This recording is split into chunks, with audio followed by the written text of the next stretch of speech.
to you and I. But the bishop said, you're going to Cedar Rapids, so I came here and started working at a church. And my brother was working at a church as a pastor in Iowa City. And we both decided we didn't really like that. So we were working, as you know, sometimes when you're in a career, there's kind of this, even in school, right? They talk about tracking in school. Same thing happens in careers, like you start going one direction and pretty soon the institution kind of decides this is what you should be doing. So like in the church, they usually decide, oh, he's got skills and gifts, let's move him to the next size church and the next size church. And usually moving to the next size church means working with wealthier and wealthier congregations, and I didn't really want to do that. So my brother, who was a pastor also, we both decided that we're going to leave the church and start our own nonprofit here in Cedar Rapids. So Matthew 25, we started back in 2006. And now I want to ask you, just in terms of, what do you think would be advantages or disadvantages of starting something with like your best friend, or like in my case, my brother? Like, I think that would be a good or a bad thing. I heard you're never supposed to. Never supposed to. Why aren't you ever supposed to? I don't know exactly why, but that's just what I've heard. Like, you're never supposed to start a business with your best friend. I would say it would lead to a potential of thinking alike. So like you guys would think about things similarly because you're already best friends, and then that would lead to more problems that neither of you thought about, despite you two minds going towards the same topic.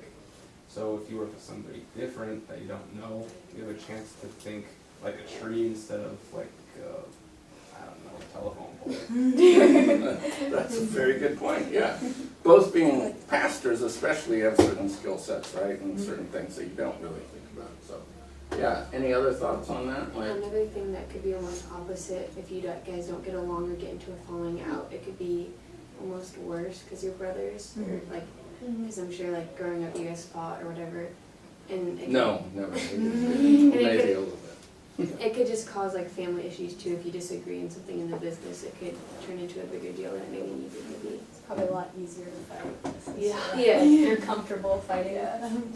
Believe me, it can make for very uncomfortable staff meetings when you and your brother are like arguing back and forth and the rest of the team is like, what are they doing? Are they gonna like, or when they hear you like wrestling in your office and banging into walls, it makes people kind of wonder what's happening.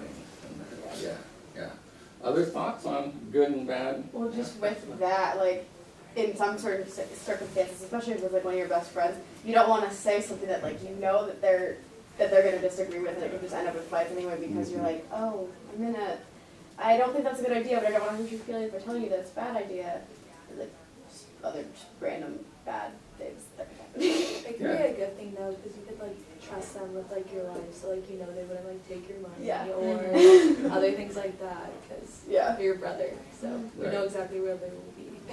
Right. Even try. Right. Yeah. Those are all great thoughts. So for us, it was a really good thing, and I would say it gets at this whole idea of trust. Like, trust is huge when you're starting something, and to have those common values that you share. So starting a nonprofit, or I like to think of myself as a social entrepreneur, our focus really was not on making money, and so you have to have people that have kind of the same goals and mindset, right? So our focus was on how can we, in the Taylor and Time Check neighborhood, so that area kind of right next to the river on the west side of Cedar Rapids, how can we make those neighborhoods better? And what are the values we're going to use for that? So like for us, important values were that we used this model called asset-based community development. And essentially what asset-based community development says is every single place and every single person has great value and great worth and great potential. And often we only, I mean, so like my kids, probably like some of you, are in gifted programs and, you know, top their class and doing great things and blah, blah, blah.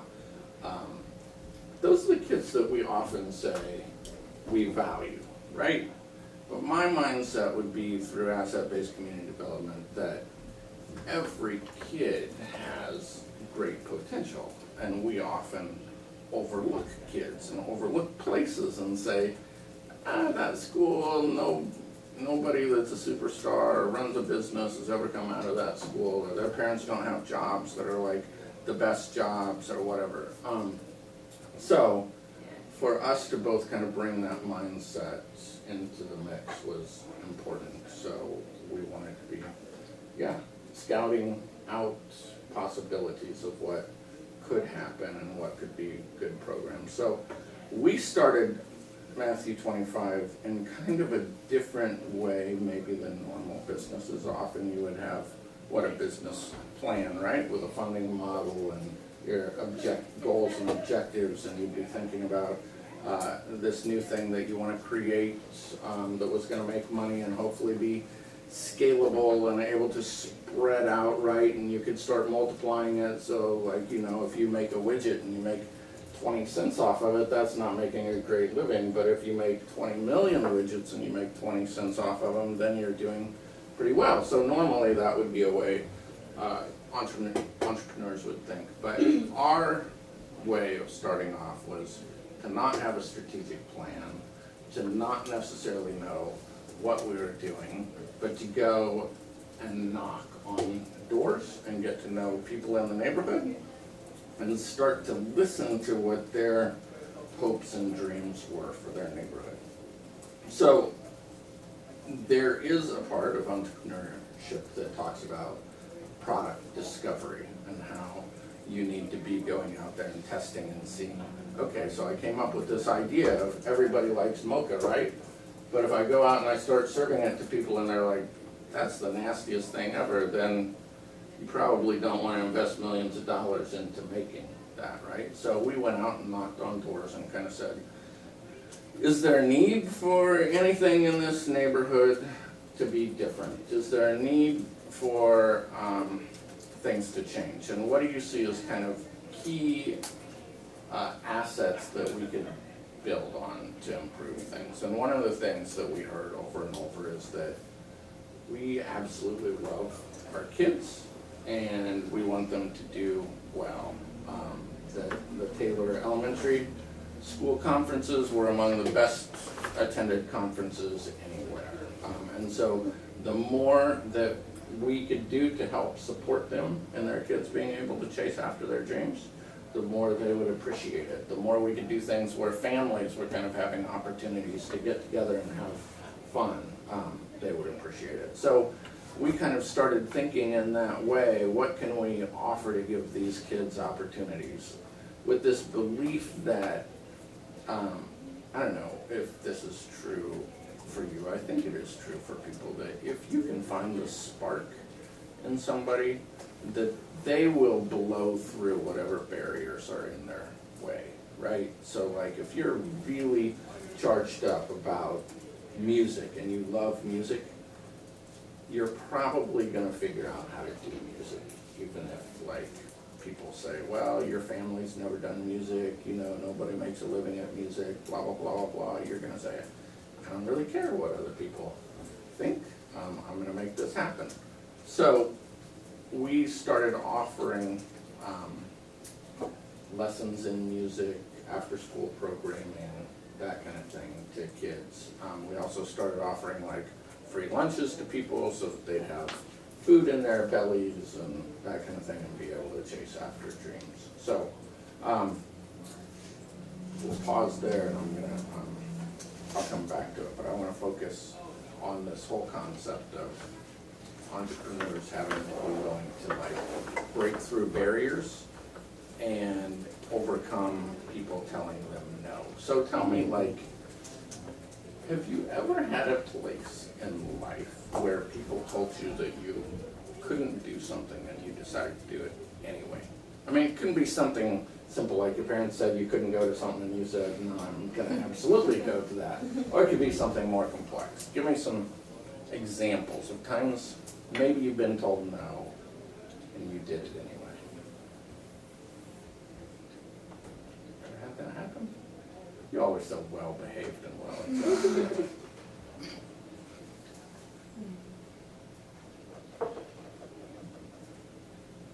It's hard to come up with that on the spot. So I'll tell you. So getting ready to start Matthew 25.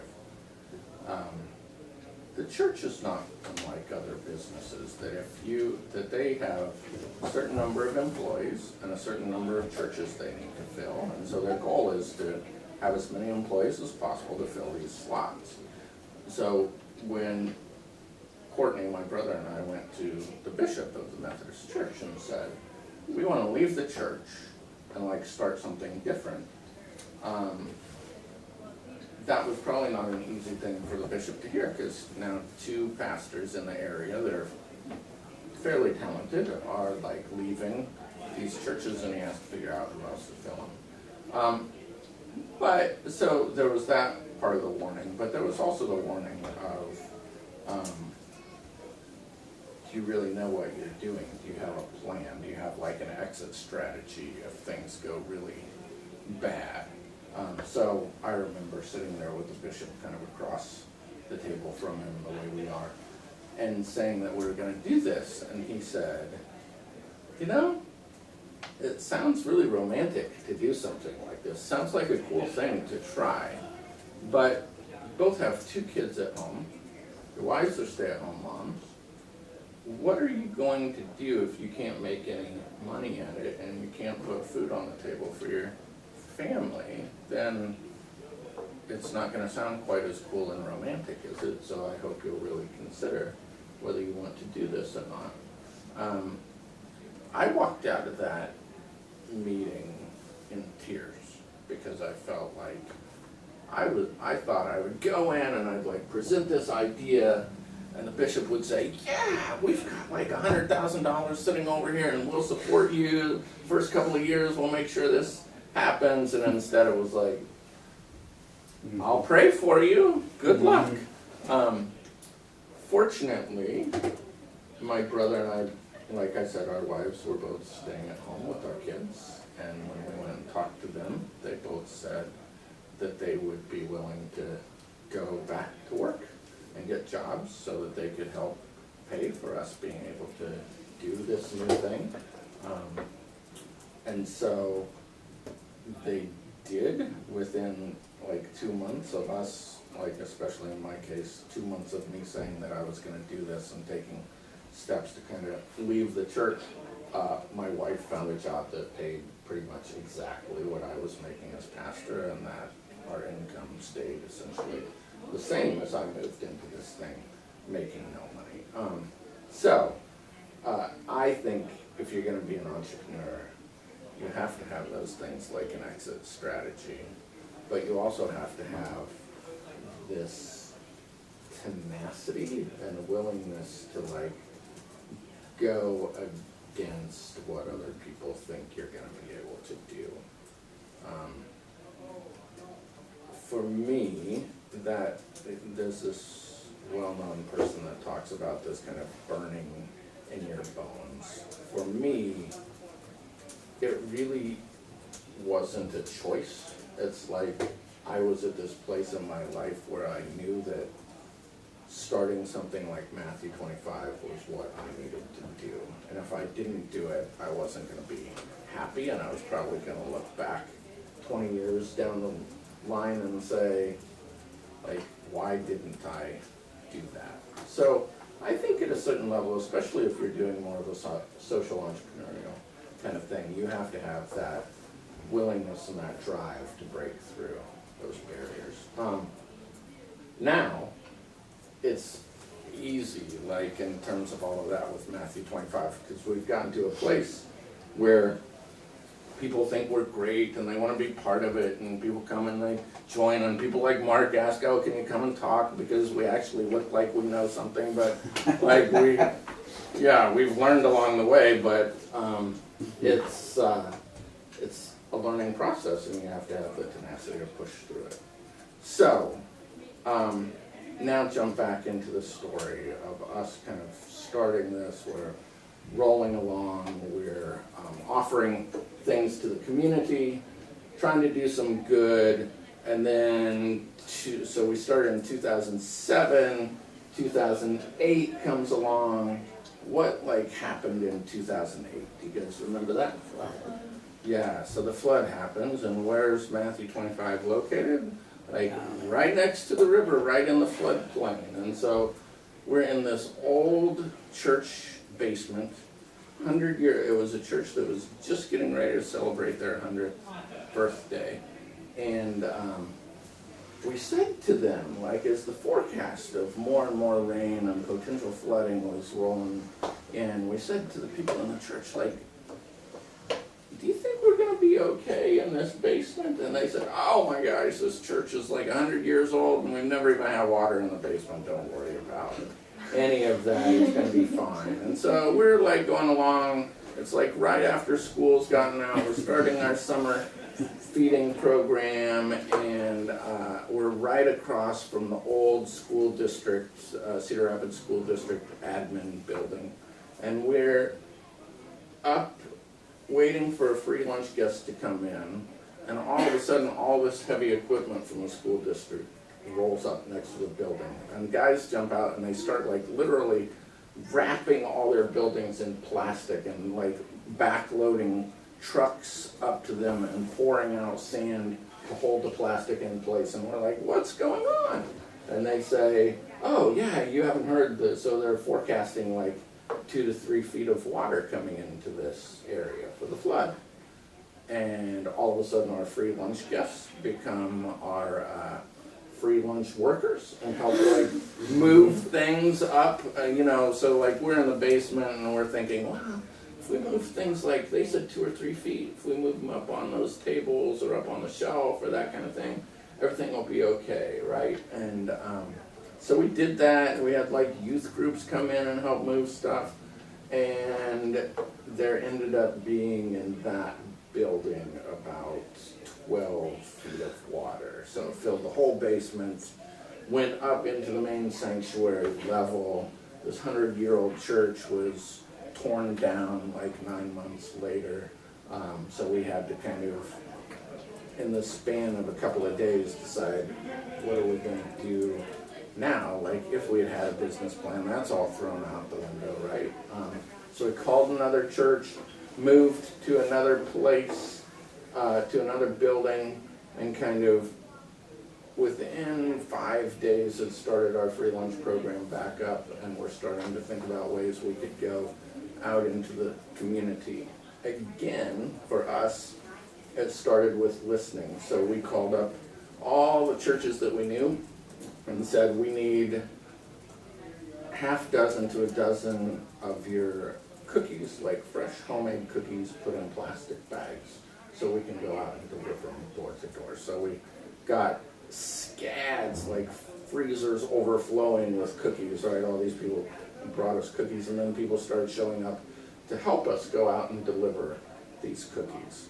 And all we did was walk up to people's houses and say to them, hey, we want you to know that we care about you.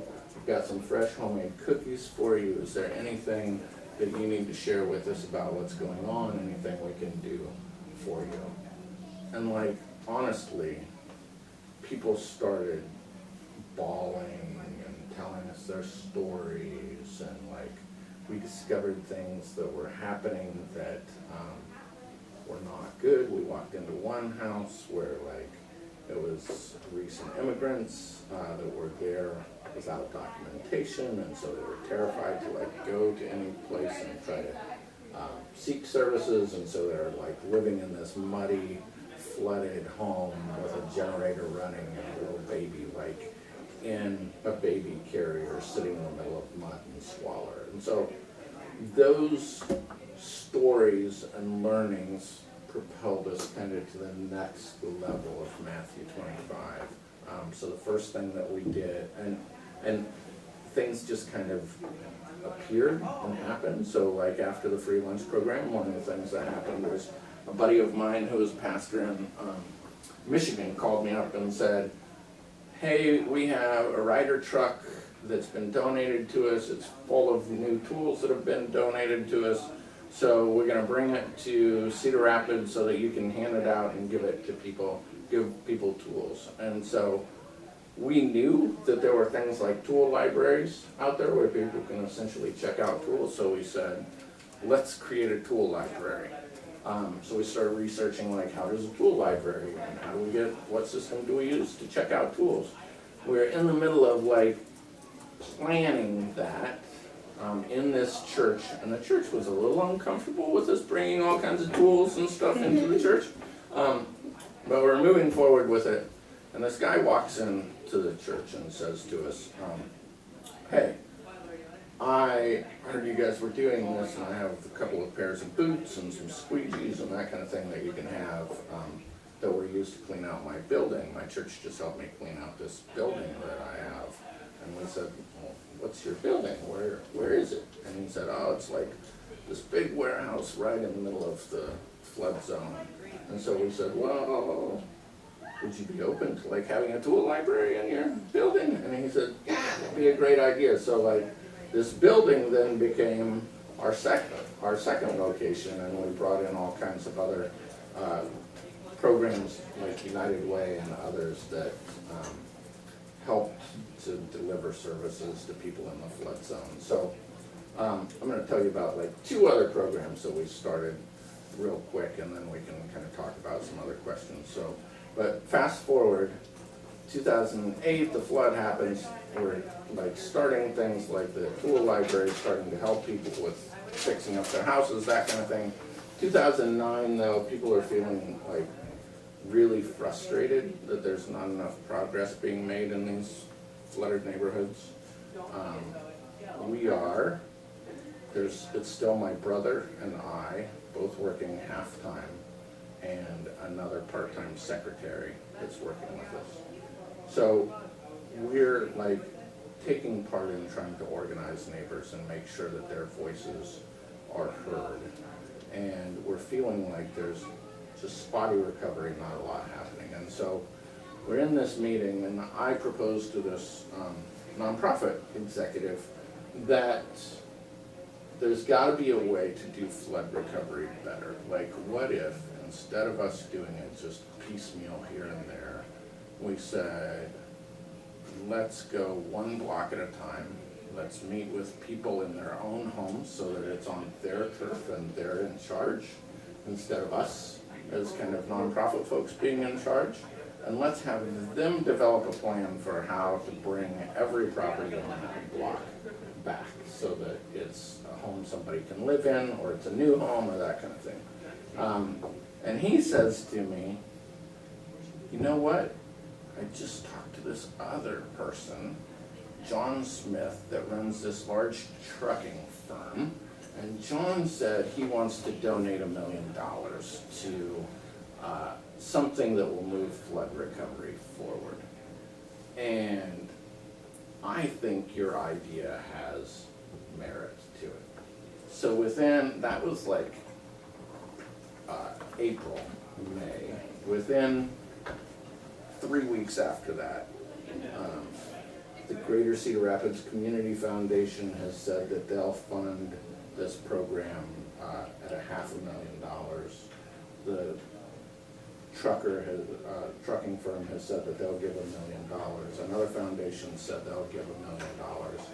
And we quickly hire like 15 people and go to like working full-time and develop this whole new program over the course of 2 months, essentially, of all the rules and regulations and everything to start what was known as the block-by-block program. Over the course of a year and a half, it raises $6 million and rehabs 300 homes on 25 blocks. And kind of all of a sudden it's seen as this model like nationally for how flood recovery can happen. And we these two little guys that were like pastors are all of a sudden going, help! Like, we don't know what, we're managing a staff now of 20 and spending all this money and trying to set up rules and regulations. It really, I would say that 2 years was kind of like getting my PhD in organizational management and fundraising and all of that, because it really was learning on the fly. Out of that, then we also looked and said, so what's going to happen with all of these vacant lots that can't be rebuilt upon, that are in the 100-year floodplain?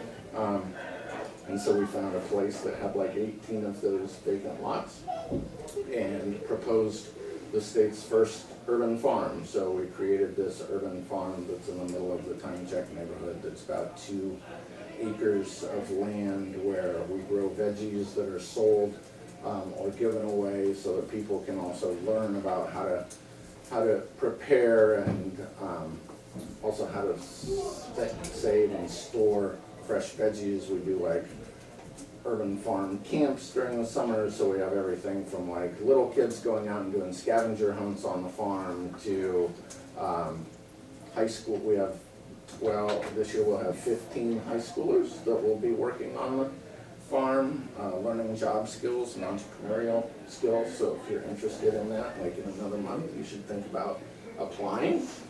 We do that program so that it's intentionally diverse. So like 3 of the kids that did farming last year out of the 10 were kids that had done farming in Africa when they were growing up. One of them, his parents died when he was like 10, and so he ran a 20-acre farm, plus took care of his 5 brothers and sisters at 10 years old. And so he came and worked on the urban farm, and it's like, wow, farming is so easy in the US compared to like what I did in Africa. And then we have kids that are at the opposite end of the socioeconomic spectrum that are like really don't have a lot of things that they don't get that they want. And so that program kind of goes, a third of the time is spent on farming, a third of the time is spent on like discussing real issues like racism and poverty and sexism and like food insecurity and that kind of thing. And then a third of it is spent on kind of entrepreneurial stuff of how do you run a market, how do you like make money off of selling produce, can you make money off of selling produce, that kind of thing. Then, so we did block by block, we did the state's first urban farm, and then we created this place called Groundswell that is a youth arts center, essentially. So it's a place where we have open mic nights on Friday nights. We have all kinds of garage bands that perform. Akwienji, who's the person that runs the communications department for the Cedar Rapids School District, runs this event called The Hook and Youth Rise, which is like a place where youth are working on lifting up their voices and expressing themselves. And this summer, the next thing that we're creating will be an agape-style cafe, which essentially is a pay-as-you're-able cafe, using all produce or much of the produce from the urban farm. So it'll be like uniquely farm to table, like things that are grown half a mile away from the cafe will then be served in the cafe, and they'll be sold to folks that can afford it at a regular restaurant rate, and to folks that can't afford it, they'll be sold at whatever they can pay or no pay at all. And so we're hoping it becomes this cool mix of a place where people can kind of interact with people that maybe aren't necessarily like them in all ways, and that will also eventually feed into the job training and entrepreneurial stuff that we do around food, so people will be able to work at the farm, work in the kitchen, work on serving, and kind of learn all levels of kind of food business and skills that go with that. So that is kind of our story of kind of going from these 2 guys that didn't have a clue, that just trusted each other and listened a lot, to kind of refining those ideas and moving them into a place where they actually are, as much as possible, self-sustaining and driving things forward. So tell me what, out of all of that, I've talked for a while, what do you hear that that you have questions about, or that didn't make sense, or that seems like it would connect with what you think is important as an entrepreneur? Yeah. I like understood it all. I just have a question. Like, what would you say like your biggest like setback was in like making your business and coming up with these programs? Like, how did you like come back from it? Yeah.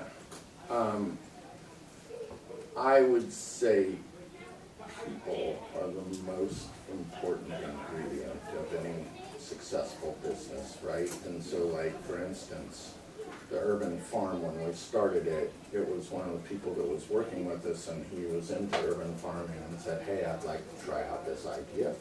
And so we said, we'll give you the resources to help make it happen.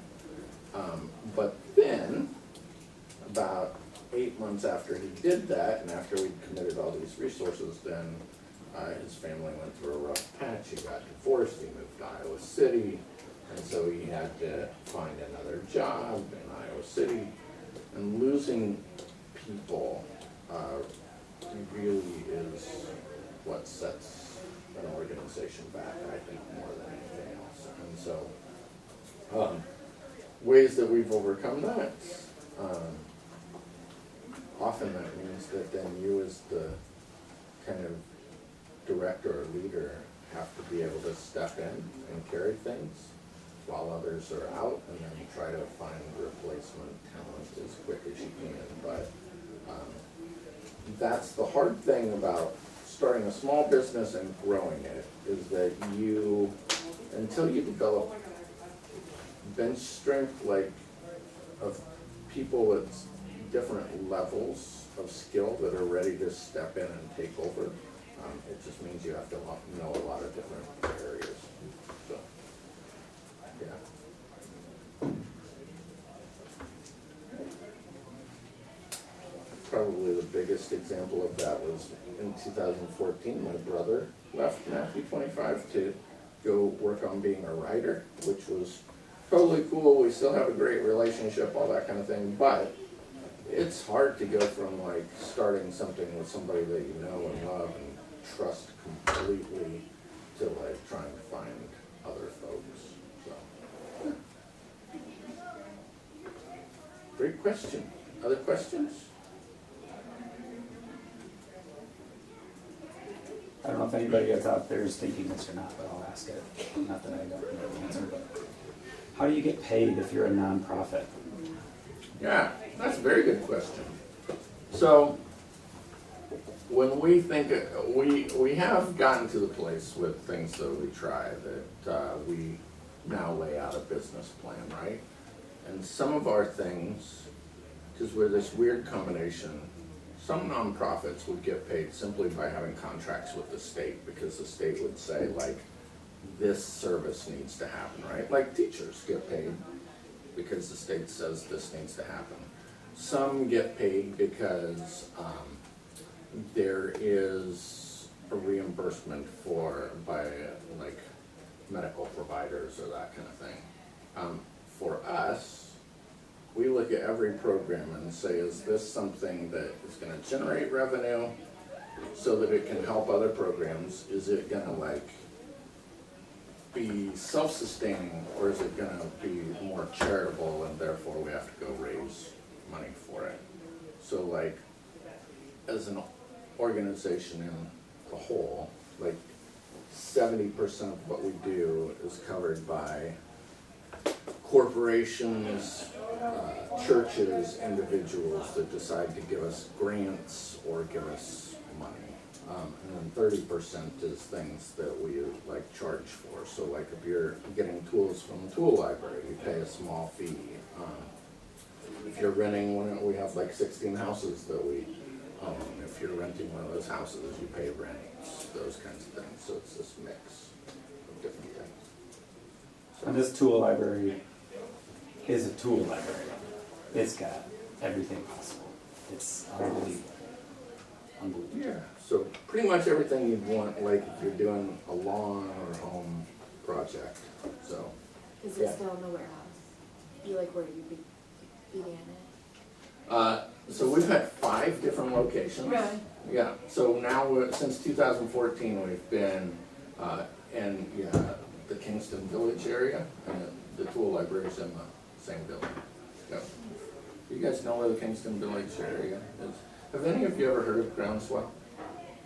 Yeah, see, you're missing out. It's an amazing place.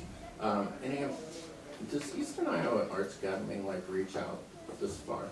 No? Ever heard of I've that? heard of I it. know, I yeah. was, there I was, know what it I is. think my choir director was from like middle school as part of it, or this was at one point. I know, I feel like it's a lot more middle school. I Yeah. like remember hearing it Yeah. a lot in middle school. Yeah, David Griffith Yep, that's, is the yep. one that started it and Mhm. runs it. And anyway, they have different bands that they have worked with them. And so like once a year we do an event called Break the Ice where like 5 different youth bands perform. But I mean, it's not unusual on a weekend to have like 100, 150 youth that are like there for a concert, that kind of thing. So you should check it out. Easiest way is Facebook. If you're like my kids, you don't really do Facebook, but we're like not on Snapchat and Instagram, so you have to jump on Facebook if you want to know about Groundswell. Where's it at? So it's on 3rd Avenue Southwest. So you know where the outdoor amphitheater is on the river? Yeah. Like a block away from that. Oh, okay. And it's what, is that what Aqua does? Or is her like group just does, is like part of it? Her group performs there sometimes, yep. Yep, Aqua's group is called The Hook, and they're a Yeah. whole other nonprofit, but they use our space, and we support them. So, other questions? Do you know what you're gonna name your restaurant? Like Yeah, I think it's gonna, so Groundswell is what operates there in terms of the arts, but that's also the cafe, so it'll be both, will be called Groundswell.